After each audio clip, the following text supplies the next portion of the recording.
Hi there, I'm Monica Lindstrom, and this is Legally Speaking on KTAR.com. I'm very excited because we have a special Legally Speaking for you. I had the opportunity to interview the lead defense attorney, Kirk Nurmi, from the State versus Jodi Arias case. You probably remember that case. It was a big deal around these parts, right? Well, the interview was a lengthy interview full of a lot of great information, so we decided to split it up into 5 different segments, and we will be rolling out new segments each day this week. Kirk, thank you for coming. Well, thank you for having me, Monica. I'm excited to talk to you today. The reason why I invited you here is because you just published this book. I did. And why don't you tell us a little bit about what this book is?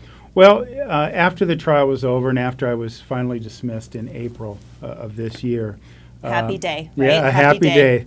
The day after sentencing, when the minute entry came out.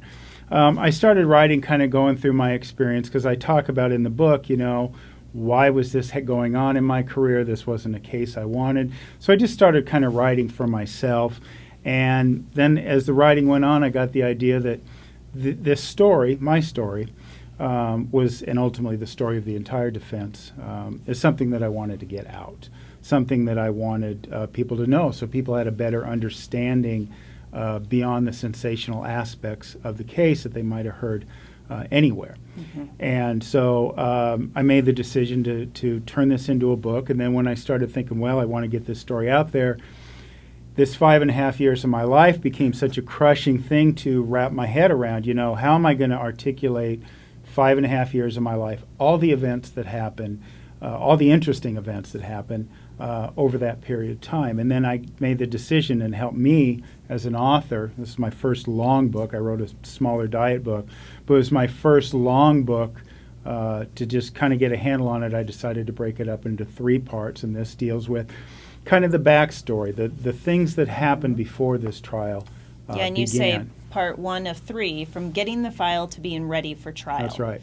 And I tell the story of back when I was a public defender and my supervisor walked in and had this file in his hand ready to go. Little did you know. Little did I know, right? And so, I talk about that process, my process of leaving the public defender's office, things of that nature in this book. So give people a sense of really what goes on and what goes into a capital case, because it's not just a matter of, me picking Jodi as a client or wanting the case, being assigned to the case, and then, dealing with the case as time went on. Mm-hmm. And that goes to the title, I guess, because we talk about in the book, in April, it was ruled that I was to remain on the case even though I left the public defender's office. Explain the title and the picture. Well, yeah, certainly the title kind of explains, is kind of what I've been explaining already. It's like I was there. I was trapped. The order was issued. I take no issue with Judge Duncan's ruling. It's her choice to make. I was assigned to the case, and I didn't take a different perspective on the case because it was my duty to save her life, as I talk about in the book. Job number 1 of any capital attorney is to save the life of the client. And so I talk about, there was all kinds of astronomical numbers. I made millions of dollars off this case, $3-4 million, and I talk about these golden handcuffs because, yes, I was getting paid, but it made a damage to my practice, and I wasn't really able to build a practice. As you know, it takes some time. Yeah. You don't just go out and do it and have clients run in your door, and you have to build a client base, and I wasn't able to do that. I'd have 1, maybe 2 at the most, because I had, as you might imagine, Miss Arias was a full-time job. And I didn't quite know how much of a full-time job she was until I read this book. And when you read this book, you will be shocked. Well, maybe you won't, but as an attorney, I was shocked by what she would do. Yeah, and every capital defendant is difficult. Every capital defendant is different. Most capital defendants have their mental or physical challenges. They have long criminal histories, and Jodi was a little different in that regard. But they all have their challenges, and the work is rigorous, to say the least, especially when you wind up in trial and you're working 12, 14 hours a day.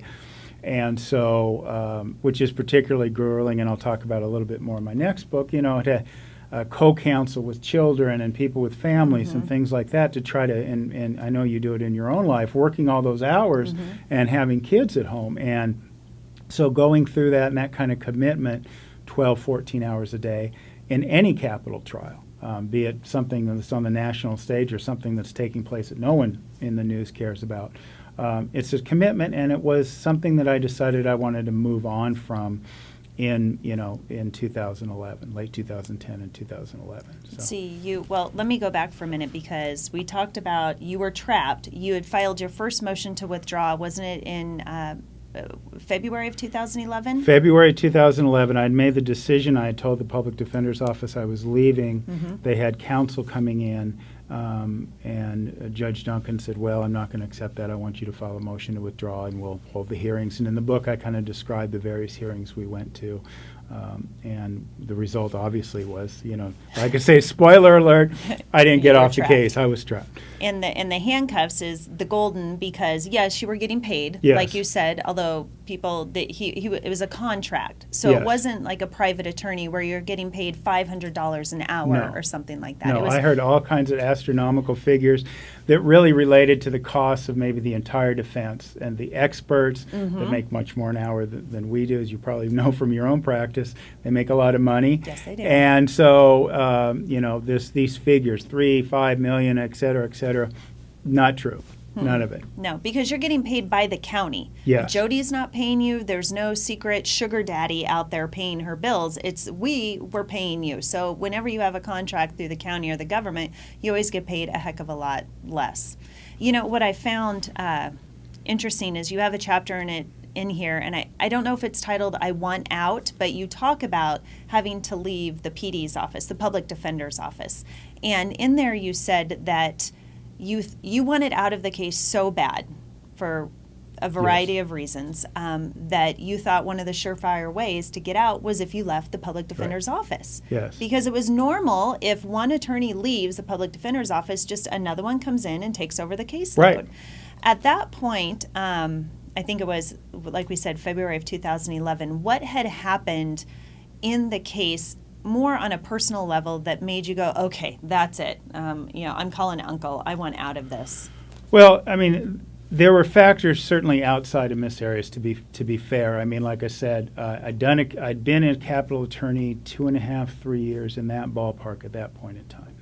And I'd done 2 trials, which might not sound like a lot, but it is a lot for a capital attorney. There are a lot of people that do capital work for years that never go to trial. And those trials take a toll, 3-4 months, and goes back to what we were talking about before, missed time with family. I talk about missing time with my wife. You just kind of have to pass on those events. And you've been married for like 20 years at this point. 22 years and That's counting. amazing. Yeah. Congratulations. Thank you. But so it takes its toll. And, doing work like this anymore, do I really want to do this? And do I really, I saw where this case was going. Do I really want to subject myself to this for the salary of a public defender's office, given that I really don't want to do capital work anymore?